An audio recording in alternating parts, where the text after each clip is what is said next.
Hi, I'm Cone, and I feel like I've been talking a lot about horror movies lately, and with my Texas Chainsaw videos and my Halloween videos, so I figured it's time to talk about something a little bit more wholesome. Like maybe the Peanut Butter Falcon. Hang on.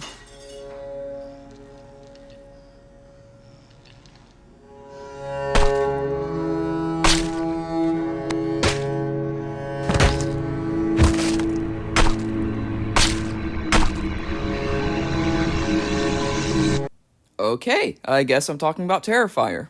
I knew of Art the Clown for many years now. I knew about him before he was popular, so, But I never would have guessed that Art would join the ranks of Freddy in the gang. Art started as a very low-budget slasher, and now he's literally beating Joker at the box office, but to be fair, the bar wasn't exactly high with that one. So some people would consider the Saw movies to be just torture porn, right? Whenever I bring up Saw to someone who doesn't like those movies, that's pretty much exactly how they always describe it. Just brutal gore for the sake of brutal gore. You could say the same thing about The Collector or Hostel too. But Saw is a lot more than gore. Like, in between the violence, there's a story with complex characters. She was my only family. He didn't deserve a chance. He was an animal. Everybody deserves a chance. You didn't see the blood. You didn't see what he fucking did to her. Killing is distasteful. To me. Terrifier 1 isn't like that at all. I can't consider Terrifier to even be a movie. I mean, there's no story, there's not even a main character. If there is a main character, it would probably be Art, but he's supposed to be the antagonist. Terrifier 1 is actually just torture porn. Anything that happens in the movie just ends up being an excuse for senseless violence. Don't get me wrong, the slasher subgenre is my favorite genre in film, but it can't be just about the violence. There has to be a story, there has to be characters for me to root for. We safely assume that this girl is our final girl, but she gets axed off halfway through the movie. Then after that, we don't even have a main character to follow. It just becomes a bunch of random people fumbling around until Art has his way with them. Watching this one is basically just like watching a compilation of every Mortal Kombat fatality. Now, even though it is completely senseless, I have to give props to the practical effects. If there's anything good about Terrifier 1, it's David Howard Thornton's performance as Art, and the practical effects.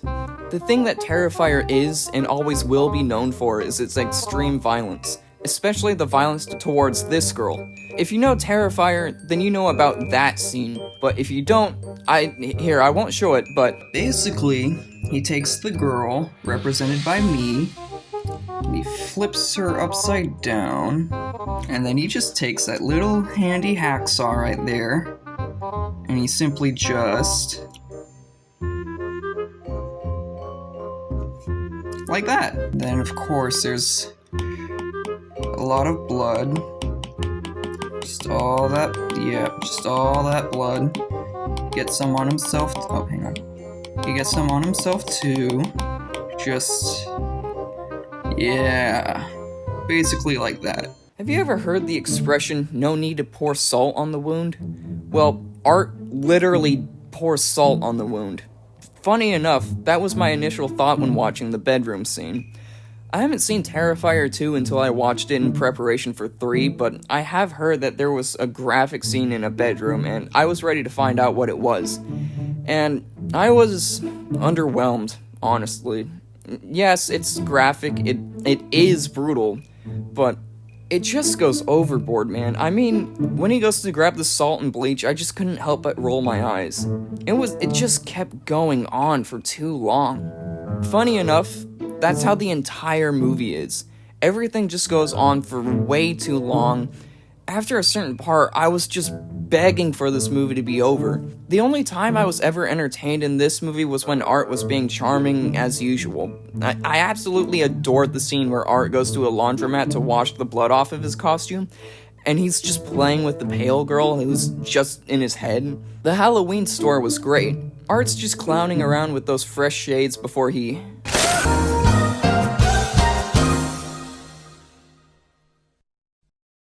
Spending countless hours doom scrolling Netflix for something to watch? Don't feel like anything original is playing in theaters anymore? Trying to find something new to watch but don't know where to look? Well, look no further than my YouTube channel. Hi, I'm Cone, and I know about all kinds of movies. Want to find a movie no longer than 90 minutes? I've got you. Want to watch brain-dead teenagers get hacked up with a machete? I've got you. Want to find a romantic movie for date night? I've got you. Want to feel the existential dread of man-made horrors beyond our comprehension for 2 hours and 20 minutes? I've got you. Any kind of movie you want to find, I can recommend.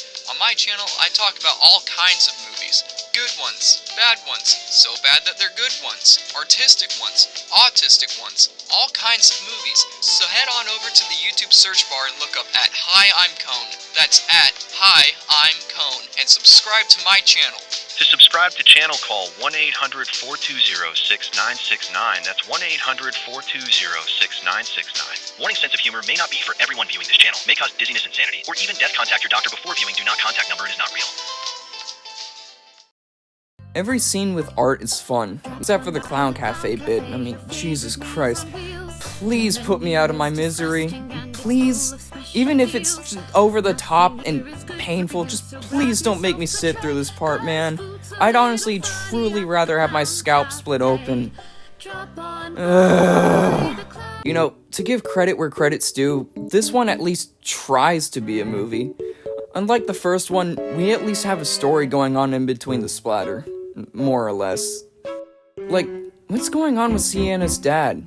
Could he see into the future, or does his drawings become a reality or something? It's never explained, and we only ever hear about their dad. We don't get to know too much about him other than he went insane and died. And what's with Sienna's sword? Is it magic? That's also never explained. Just like how her coming back to life is never explained. I heard a lot of buzz surrounding Terrifier 2 when it first came out, but I was just severely underwhelmed with this one.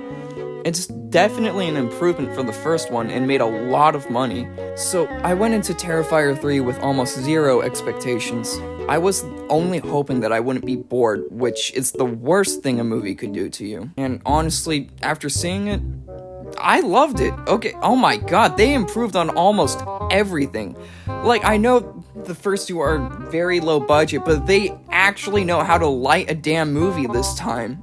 The script is a lot better than the last one. Sienna gets some more development having to deal with the trauma of the last movie.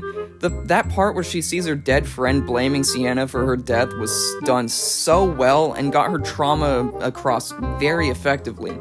It's just so emotionally well done. I was a little worried about Art at the beginning of this. 2 ended with him getting his head cut off and then being birthed out of Vicky.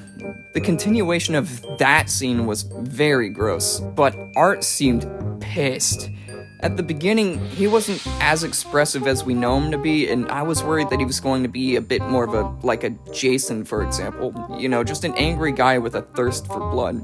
But after he hibernates, which was very interesting to see, he gets back into his usual self, and it is glorious. They put a lot of money that they earned from the second one into this one, especially into the practical effects. Half of the kills in this movie make it a mission to top the other 2 movies, especially the chainsaw shower scene, which I thought was executed perfectly. No pun intended. There was that scene where that one girl was sucking Art's dick to her boyfriend, and he's just hiding behind them, miming out everything she says. You sound like you want to fuck him. I don't want to fuck him. I want to know what it's like to be in the presence of that kind of evil. When you look into his eyes, what do you see? Boy, does she find out. Speaking of that, they have contacts for Art in this movie where his eyes are just black, when in the other movie, he had very pretty blue eyes, and it's just a very small detail that makes Art look so much more demonic in this movie. I also really enjoyed Vicky in this movie, except for that part. If you know, you know. I haven't mentioned her yet, but she's the sister of the skeleton girl in the first one who gets her face eaten by Art right before he kills himself. She ended up surviving with her face being permanently deformed. She doesn't show up until the second movie until after the credits, where she gives birth to Art the Clown's severed head. Yup. She replaces the pale girl in this movie, and her mind is beyond far gone. Now, my biggest complaint so far has been the story.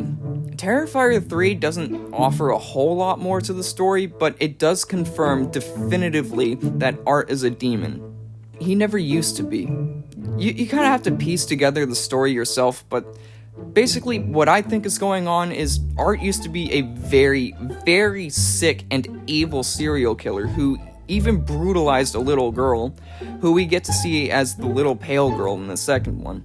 So, I believe that in Terrifier 1, he was just a purely evil man who thinks the suffering of other beings is funny, but he ends up shooting himself and dies. It is after this point that he gets brought back to life by a demon, and he kinda just goes along with it for shits and giggles. And this demon takes the form of one of Art's first victims. He then dies again by the hand of Sienna, and then Vicky gives birth to his head, which was a wonderful scene. I mean, really, my god. It is at this point that I believe that what demon has been working with Art has now possessed Vicky because she too is immortal like Art. We know for sure now that Sienna's sword was forged by angels, I think, as we see the Virgin Mary in a dream sequence. As for Sienna's dad, I still have no idea. I mean, we at least get some flashback scenes with him, but it doesn't really tell us too much new. We know how Sienna's costume came to be, and that her dad had a freaky vision of sorts. That part where Sienna dies and comes back to life is at least somewhat explained, because we know her sword comes from heaven, and she was stabbed by that sword, so, you know, I guess that checks out. Overall, in my honest opinion, the first two Terrifier movies aren't great. I mean, there are things to appreciate in them, but Terrifier 3 is a massive improvement upon both of them, and I'm honestly excited to see what they do for Terrifier 4. But with that being said, can I go now? Please? Hey, what the dude, come on! Oh shit, okay, fuck, When the sun goes down and the moon comes up. Hey, man, please, dude, you gotta help me. Look, there's a bomb! There's a bomb! If I don't get 1,000 subscribers in 5 seconds, dude, I am going to...